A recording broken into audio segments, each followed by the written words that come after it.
Kashie jalishe nzela.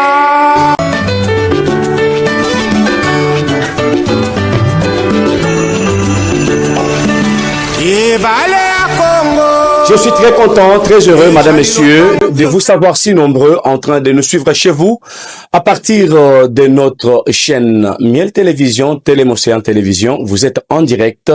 Madame, messieurs, merci de partager ce plateau si intéressant avec nous. Nous recevons sur ce plateau de télévision, comme on vous l'avait promis, le directeur général. J'aime bien l'appeler comme ça parce que vous allez me dire ex-ancien, c'est pas important, de la régie des voies aériennes, Alphonse Chungu. Il a accepté de répondre à notre invitation. Monsieur le directeur général, bonjour. Bonjour. Bonjour. Le micro. Bonjour. Merci. Bonjour à tous. Voilà, c'est un exercice qui ne s'est pas habitué, mais quand même, nous acceptons qu'il se conforme à cet exercice. Surtout ça. Merci, monsieur le directeur. Vous êtes sur notre plateau de télévision aujourd'hui. On l'avait dit à nos téléspectateurs qu'on devait vous recevoir parce que les informer, c'est notre devoir. Sur ce plateau, je suis pas seul. Jonathan Boukassa, les commentaires télévision, et notre ami qui vient du Kasaï, et Mouyamba. Bonjour à tous. Bonjour, je suis Scalp Ngwamba Espérant, journaliste. Merci. Et de l'autre côté, c'est Jonathan Boukassa, journaliste également. Merci. On est ensemble sur ces plateaux de télévision, bien sûr. On avait dit qu'on devait passer cette émission en direct de Télémocéan Télévision. Merci pour vos articles en ligne parce que la plupart des Congolais vous ont lu. Nous avons vu cela. Coup de chapeau parce que vous avez fait bon montre de votre travail. Monsieur le directeur général, en premier lieu, le peuple congolais, le peuple quinois, veut savoir qui est Alphonse Chungu. Quel est votre parcours et surtout un parcours académique et comment vous vous êtes retrouvé à la RVA? Bien, merci. Le micro. Merci beaucoup. Merci de m'avoir reçu dans votre studio. Merci. Bon, moi, je m'appelle Alphonse Chungu. Donc, bon, on va couper, on va pas parler donc des études primaires, des études secondaires. Donc, ça, non, mais je m'imagine que vous étiez à l'Athénée de la Gombe. j'étais à la télé. Donc, j'ai quitté donc là, après avoir fait donc des études scientifiques, option maths physique. Et puis, juste après l'obtention donc de mon diplôme des humanités, je suis parti en Belgique, où j'ai accepté donc les études de sciences économiques à la faculté des sciences économiques sociales et politiques à l'université libre de Bruxelles. Donc, je suis économiste dans le formation. Je suis économiste dans le formation. Voilà. Avec l'option donc analyse et études. Donc, l'économie, il faut savoir interpréter les données qui sont collectées, savoir les analyser et être en pratique ou bien. C'est une spécialité. Et oui, il faut savoir donc élaborer donc des politiques économiques à partir donc de données. Donc, les statistiques sont quand même un outil important d'analyse économique. Après donc les études de sciences économiques, j'ai fait 2 ans donc d'études d'économétrie, toujours à l'université libre de Bruxelles. Après cela, j'ai été donc à l'école des commerces Solvay, où j'ai obtenu encore donc une agrégation en sciences commerciales. Donc une de meilleures écoles de la Belgique, oui. Qui forment en fait donc des ingénieurs commerciaux.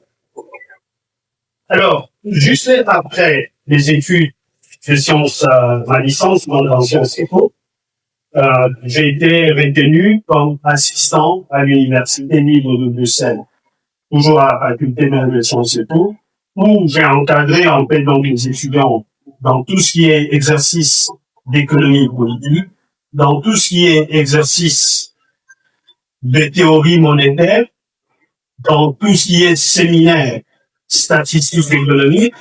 Donc, j'ai fait aussi, donc, des séminaires, j'ai organisé, donc, des séminaires, animé les séminaires. J'ai animé, donc, les séminaires, donc, la transition des économies d'Europe de l'Est. Donc, toutes ces économies qui étaient, donc, des économies planifiées.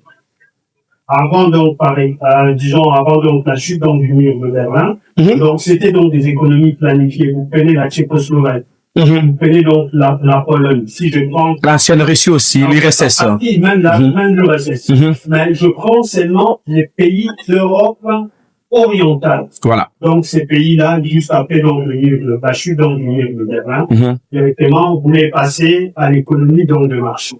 Donc, j'ai animé des conférences. J'ai animé donc des séminaires, voilà. Donc, on étudie donc des cas d'un pays comme la Pologne, d'un pays comme la Hongrie, d'un pays comme la Tchécoslovaquie, qui après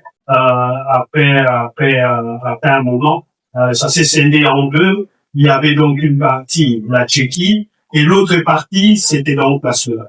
Donc, c'était donc ces pays-là. OK? Donc, j'ai animé ces séminaires.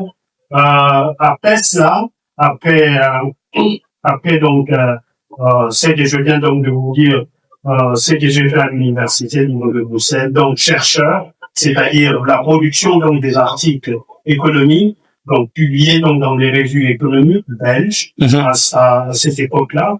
Et puis à un moment donné, j'ai été donc coordonnateur scientifique et pédagogique donc à l'école des commerces solvés, donc le programme des 3e cycle, où j'ai animé aussi donc des séminaires en management public, mais qui touchaient en fait donc des entreprises publiques belges. Alphonse Chongo, est-ce que vous êtes belge? On peut dire que j'ai plus vécu en Belgique, mais je suis de père et de mère congolais. Ah, très bien, merci. Est-ce que quelque part, j'ai lu votre parcours en passant. On m'a dit que Chongo Alphonse, c'est un cadre brillant de l'Union pour la démocratie et le progrès social. Est-ce que c'est un faux témoignage? Oui. Non, ce n'est pas un faux témoignage. Vous êtes cadre de l'UDPS? Oui, je suis cadre donc de l'UDPS qui a évolué. Comment ça? Qui a évolué en Belgique. Donc, avec Tshisekedi Félix? Je commençais avec Étienne. C'est vrai ça? Oui. Comment? Bon, je vais vous expliquer donc. Dans quelques minutes, oui. Je vais vous expliquer le parcours. Oui, le micro. Mon premier diplôme obtenu donc à l'UEB, c'est en 1988. Ah bon? Directement, en 88, j'ai adhéré donc à l'UDPS. Ok? J'ai adhéré donc à l'UDPS. Je ne sais pas si dans mon portefeuille, j'ai encore ma carte. De l'UDPS. Je vais voir. En tout cas. Ah. Si je l'ai, je vais vous la montrer. Ok. Je vais ouvrir à la maison. Vraiment. Allez me dire que non, mais c'était une question surprise. Voilà. UDPS, donc j'ai adhéré en 1988. Donc, on a commencé donc à travailler à l'UDPS. Animé aussi, donc, j'ai participé donc à des réunions. Mais ce que je vais essayer donc de vous apporter ici. En fait, en 2010, Papa Étienne avait mis en place, en fait, une commission composée donc de 10 économistes. Sur ces 10 économistes, on nous a demandé de rédiger, en fait, donc, le programme économique de l'UDPS. Et ce programme, on l'a intitulé les 173 propositions donc de l'UDPS. 173 propositions donc de l'UDPS. Alors, il y avait donc, pour concevoir en fait ces programmes, on a reçu, j'étais presque aussi donc le coordonnateur, on a reçu donc des inputs venant donc de partout. Donc, presque donc dans tous les continents. Et c'est Alphonse Chongo, en gros, qui a compilé, en fait, ces documents.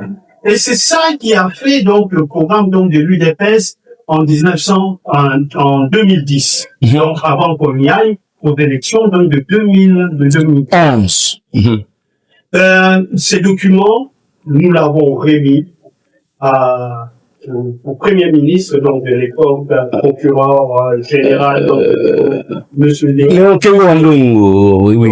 On lui a demandé, donc, d'apporter, donc, des informations. Vivant jusqu'à ce jour.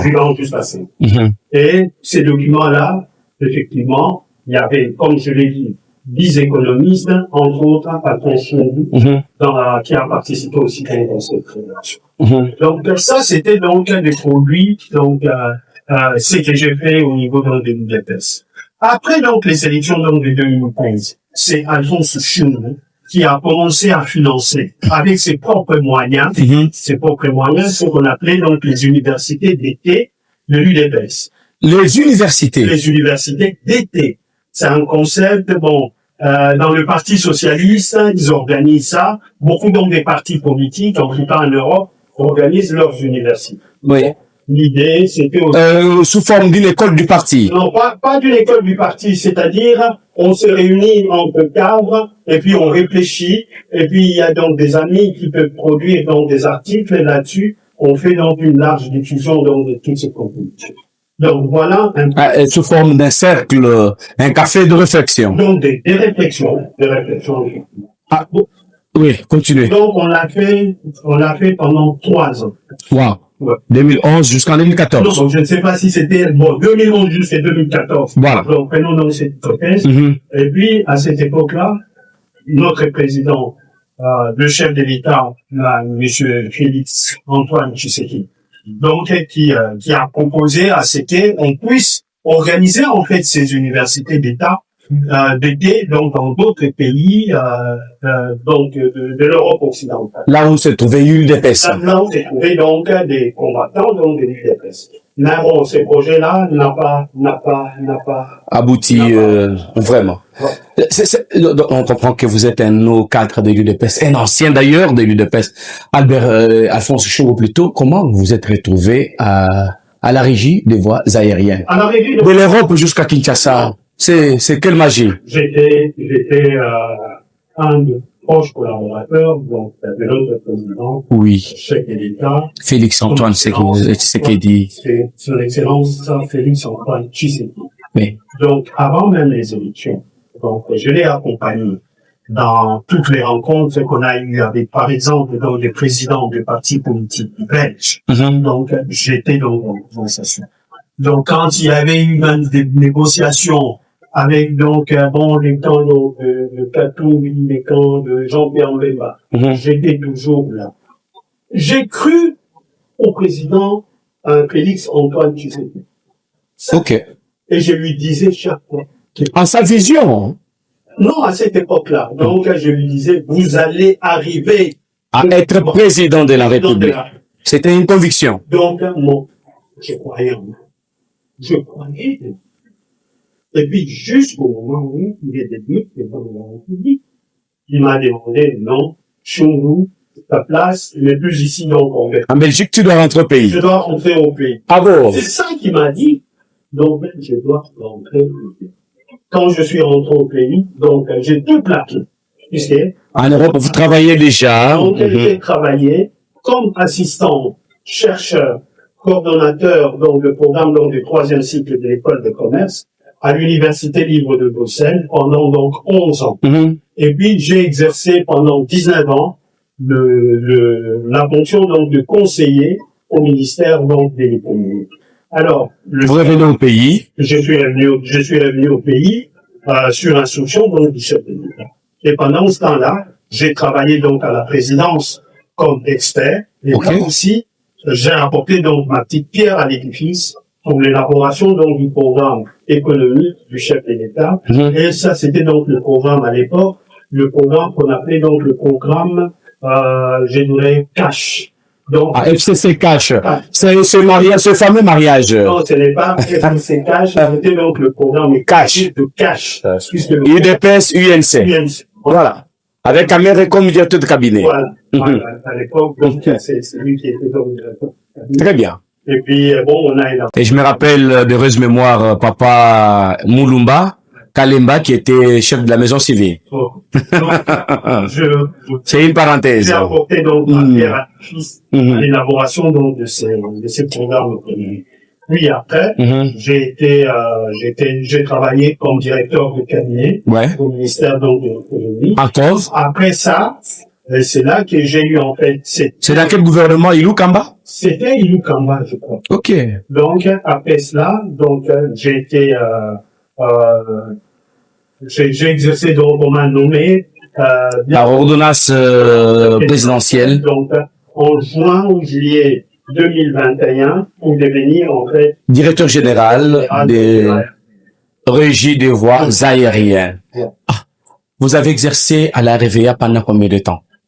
Au total, j'ai fait 29 mois. 29 mois. 29 mois. Donc, j'ai eu d'abord donc, ma première ordonnance de juillet 2021 jusqu'à juin 2023. OK. Et puis, j'ai été reconduit pour une deuxième ordonnance de 2023, juin 2023, jusqu'au 12 décembre 2023. Donc, Une courte durée.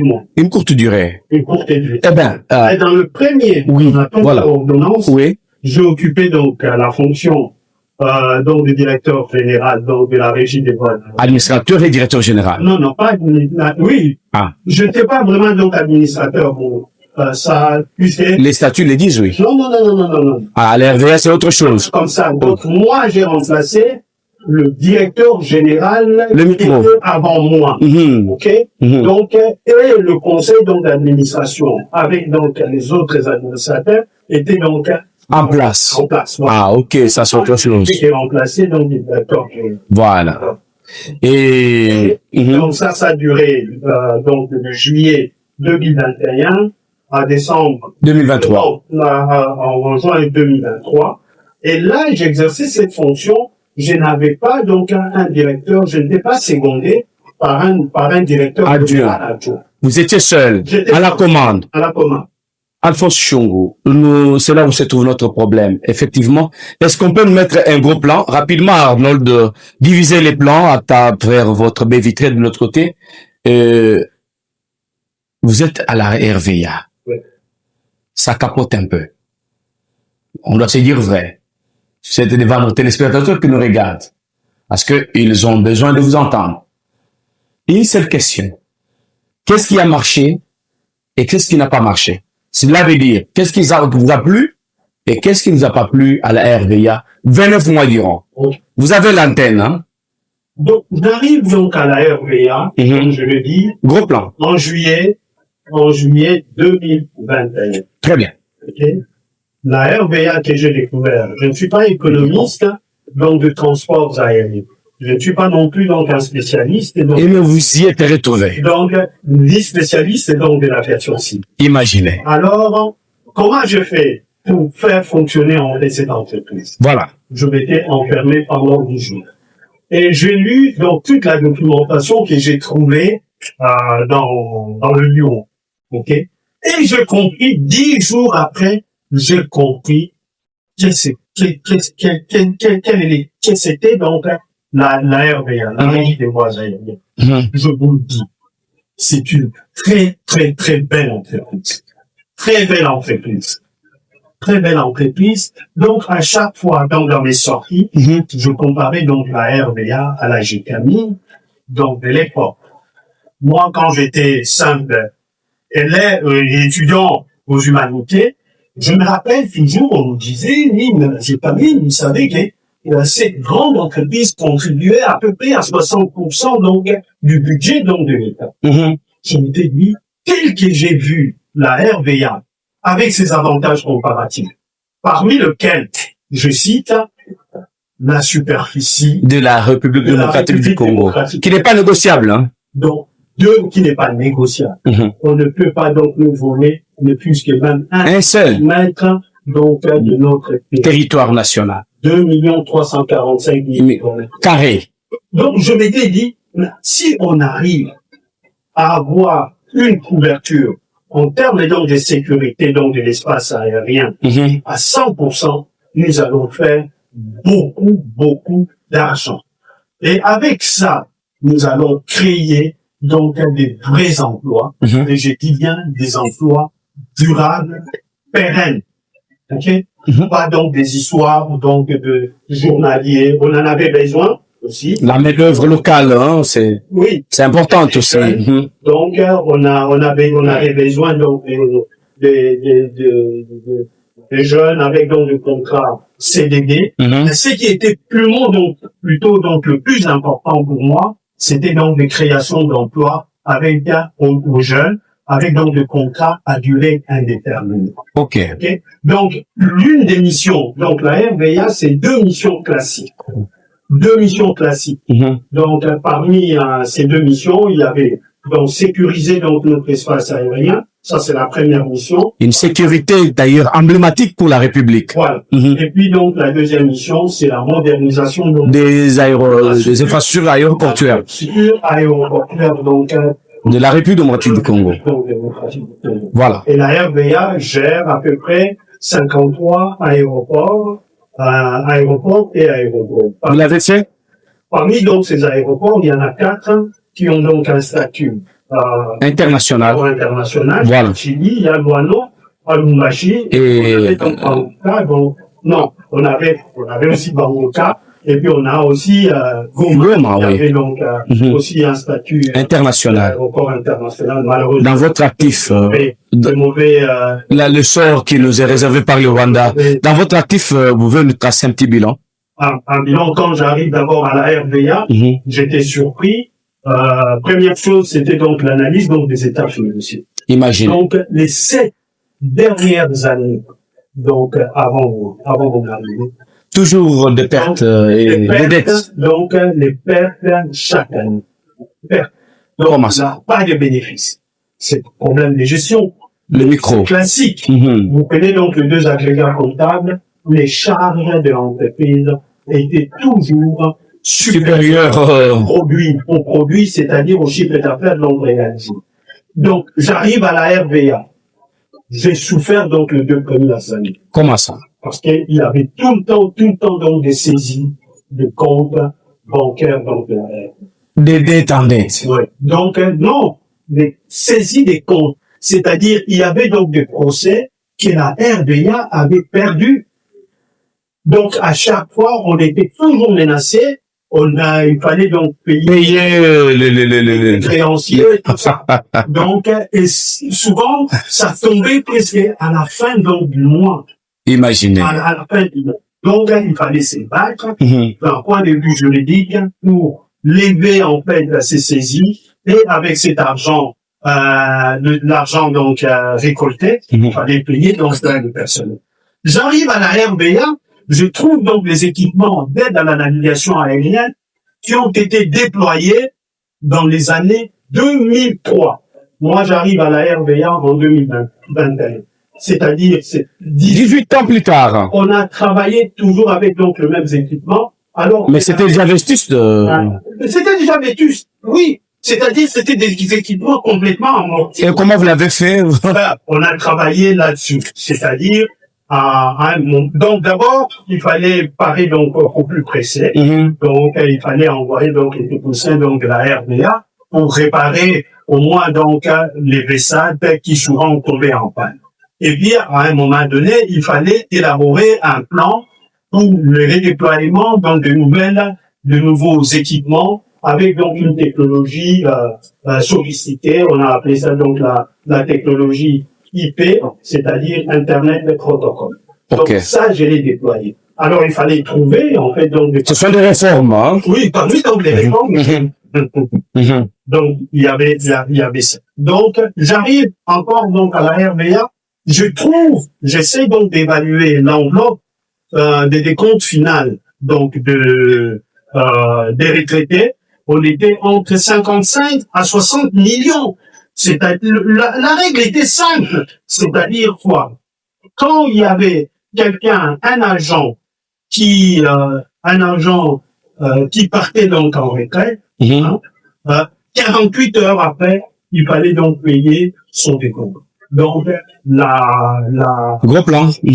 Donc, payer donc le décompte final donc de la note. Mais malheureusement, il n'y avait pas donc. J'arrive à la RVA, je trouve toutes sortes donc de dettes. Des dettes commerciales. Je trouve des dettes sociales. Hein? On n'est pas en règle avec l'ONSS. Donc, je trouve toutes ces séries donc de dettes. Chose grave encore. Des contrats que je trouvais à la RVA. Tous ces contrats qui étaient donc au détriment tous ces contrats qui étaient donc au détriment en défaveur donc de la RVA. Donc on a travaillé, on a fait donc les screenings donc des contrats à l'aéroport international donc de Njini. J'ai régularisé dans ces situations. Alors pour sortir donc de tout ça, pour sortir donc de tout ça. Je vous ai parlé donc de ces dernières années où la RVA n'a enregistré qu'un des déficits chroniques. Ce qu'on a fait, il fallait donc travailler pour pouvoir augmenter donc les recettes donc de l'entreprise et réduire ou bien stabiliser en fait donc les dépenses donc de l'entreprise. Donc j'ai réussi à ça. Alors quand je suis arrivé à la RVA, Je vous écoute, on vous écoute, on est en direct. quand je suis arrivé à la RVA, c'était donc en 2021, mais 2020, on était donc en période donc Covid. Donc tout l'espace aérien des différents pays était fermé. Le nôtre donc de la République donc démocratique du Congo, sur 12 mois de 2020, il y avait 10 mois où l'espace aérien était fermé, donc il n'y avait pas d'avions, des aéronefs. Est-ce que Chungu a construit des aéroports? Chungu a construit. Prouvez-nous. Par exemple. De toute façon, quand tu arrives comme DG, quand tu arrives comme DG dans une entreprise, il faut la continuité donc du service. Très bien. Donc, il y avait déjà donc des projets en plan. Par exemple, voilà, la construction donc de l'aérogare de Comise. C'est sous Chungu que ça a été. C'est très beau, hein. C'est très beau, hein. Il faut y visiter vraiment. Je connais très bien cet aérogare. Vraiment. Donc, ça n'a pas été donc inauguré, puisqu'il fallait d'abord terminer donc les travaux donc du tarmac. Là, on avait finalisé donc la construction même donc de l'aérogare. Très bien. Donc, il y avait donc un projet pour installer donc des bras télescopiques. Donc, comme en Europe. Voilà. C'est le seul aéroport, la seule aérogare en République démocratique du Congo qui dispose de deux bras télescopiques. C'est quoi un bras télescopique?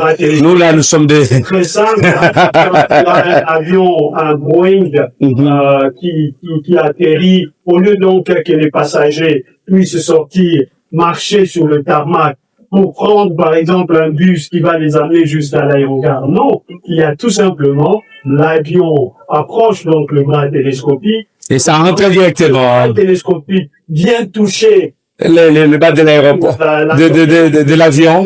Et directement, vous amène. Wow, félicitations pour ça, hein. S'il pleut, donc tous ces passagers. Ils sont bien, très très bien. À part Lubumbashi. J'ai fait, Bangoka. J'ai terminé Bangoka aussi. Très bien. Donc, ça n'a pas été inauguré, donc, à mon époque, parce qu'il y avait donc un problème donc de signalisation qui n'était pas bien limité. Donc, on peut dire que bon, à 98%. À 89,9%. Wow. Ouais. Alors, donc à part Bangoka. À part Bangoka, c'est Chungu qui a relancé, en fait, toutes les infrastructures de l'aéroport de Mujimai. Okay? Mujimai, le financement, c'était donc là, par la Banque africaine de développement. Donc, j'arrive, Covid, qui fait que, le contrat qu'on avait... Un bilancier élogieux à la tête de la RVA. Comment vous dites? Un bilancier élogieux à la tête de la RVA. Merci beaucoup. Très bien. On me fait signe que la télévision n'est pas la radio. Je vous demanderai d'ajouter 5 minutes parce que c'est très important cette émission. Je vais passer la question. Vous allez répondre en 3 minutes. Okay. Et la dernière question en 2 minutes. Nous terminons l'émission. Le micro peut passer d'abord, c'est Espérant. Espérant Mouyamba, vous avez la question sur la Cour, parce que vous avez vous-même interrogé la Cour, parce que nous étions avec vous. L'arrêt de la Cour a été très satisfaisant. Est-ce que vous avez une question envers M. Chungu qui est par devant nous, devant nos téléspectateurs, des milliers de téléspectateurs qui nous suivent pour le moment? Rapidement. Merci bien, merci. Monsieur le directeur général, ancien directeur de la RVA, moi, je voudrais un peu avoir une précision. Quelle erreur que la Cour des comptes avait commise la première fois Et puis, deuxième fois, il est arrivé à vous réhabiliter, à vous décharger. C'était quoi? Essayez un peu de nous expliquer. 3 ans durant des procès, hein. Vous avez tout aimé au juste. Toujours dans cette affaire, au niveau de la Cour des comptes, ça m'a pris plus de 3 ans. Imaginez. 3 ans d'instruction judiciaire. Donc, ça a commencé, l'instruction a démarré en mars 2021. Donc, j'étais encore DG à la RRF. Donc, je me suis présenté, donc, ils ont lancé enquête, donc cette enquête. Et puis, depuis à l'oubli, on est arrivé en 2024, je pense, en janvier. Et là, pas 2024, 2025, en mars 2025, patata, il y a donc le chénier arrêt qui tombe. Cet arrêt les condamne à une amende, soi-disant, donc une faute de gestion péchongois commise, d'une amende donc de plus de $620,000 à payer. J'étais stupéfait. D'abord, ça a déjà été condamné. J'étais à l'étranger. C'était juste pour des raisons, faire mon bilan de santé. Donc, mon médecin m'avait demandé donc de revenir rapidement. Mais j'avais cette possibilité d'interjeter donc appel. Donc, j'ai interjeté donc appel en avril. Donc, le 17 avril 2025. Et puis, on m'a demandé bon, j'ai été encore donc de nouveau interrogé après, et on arrive disons donc en 2026, au mois de janvier, on m'a demandé donc de rester ici à Kinshasa jusqu'au moment où il y aura donc la plaidoirie, et puis il y aura donc donc la décision finale. Est-ce que l'arrêt vous a plu? Lequel? L'arrêt. Le dernier. Le récent arrêt. Je suis satisfait. Mais vous avez perdu du temps. J'ai perdu du temps. Vous allez mettre en cause la cour? Non, pas du tout. Pour moi, tout ça est derrière moi. Vous dites clean. Je suis comme un entrepreneur. Un entrepreneur peut, son affaire ne peut pas, par exemple, marcher. Mais il garde espoir. Ce n'est pas parce que ça n'a pas marché qu'il faut avoir cette culture entrepreneuriale de savoir rebondir. Nous terminons. Donc, moi, je vais rebondir. Très bien. Voilà. Boukassa, vous avez la parole. Rapidement. Et les perspectives, parce que nous terminons déjà. Monsieur le DG, je suis très heureux. Boukassa, oui. Je suis Jonathan Boukassa. J'ai pas eu suffisamment de temps de faire plus de commentaires faute de temps. Sinon, je suis largement touché par votre bilan. Alors, j'ai appris dans ce que vous dites que vous avez eu à percer la présidence en écrivant quelques lignes qui ont servi comme programme présidentiel. Et vous avez donné des idées importantes. Aujourd'hui, une question me revient. Si seulement la présidence tentait de vous reprendre encore, quelle serait votre priorité? Ma priorité, bon, j'ai eu en fait une expérience dans les entreprises. Très bien. Il faut que ces entreprises publiques fonctionnent. Fonctionnent de manière effective. Donc, ces entreprises publiques doivent être des entreprises performantes. Quand je dis donc quand je parle donc de la performance, il faut que les données financières donc des entreprises, de ces entreprises, soient donc de bonnes données. Ok? Il faut que ces entreprises réalisent donc des bénéfices. Puisque si ces entreprises parviennent à réaliser donc des bénéfices, avec ces bénéfices-là, les entreprises vont investir. Donc ça va permettre donc de financer donc des investissements. Mais si on finance donc des investissements, ça c'est la source de création donc d'emplois, donc de jeunes, Et puis si ces entreprises publiques du portefeuille donc de l'État fonctionnent de manière optimale, elles viendront en appui à la croissance économique. Il faut savoir une chose, que la croissance économique de notre pays, elle est tirée par le secteur minier. Donc, si les entreprises publiques fonctionnent donc de manière performante, elles viendront donc en Afrique à la croissance économique et nous allons avoir une croissance. Vous n'êtes pas fatigué pour travailler pour la République. Vous êtes prêt de travailler Oui. et répondre à quel besoin? En tout cas, j'étais venu ici, comme je vous ai expliqué, Très bien. Plaqué en Belgique, Mhm. là où j'étais. Mhm. Donc, je voulais donner en fait donc le meilleur De vous-même. par rapport donc au nombre d'années qui me reste à vivre. Ah, Voilà. le reste des années de votre vie, vous allez les offrir à la République. République démocratique. Très bien, ça le Vous complète. allez réaliser, vous allez voir ce qu'on va réaliser. Alphonse Chungu, votre caméra est. Observez là. Vous avez 40 secondes. Comptabilisez bien. J'ai les cartes. Donc, je peux mettre tout ça. L'État a besoin de vous. Et surtout que vous êtes blanchi, hein. Blanc comme la neige. Bien sûr. Et- Comme ma part. Allez, voilà. En tout cas, voilà, messieurs, vous êtes si nombreux en train de me suivre chez vous. Merci. Merci. La prochaine fois, le prochain numéro, nous allons parler de la spécialité économique, comment relever le défi de l'économie congolaise avec Alphonse Chungu. Vous serez mon invité spécial sur ce plateau de télévision.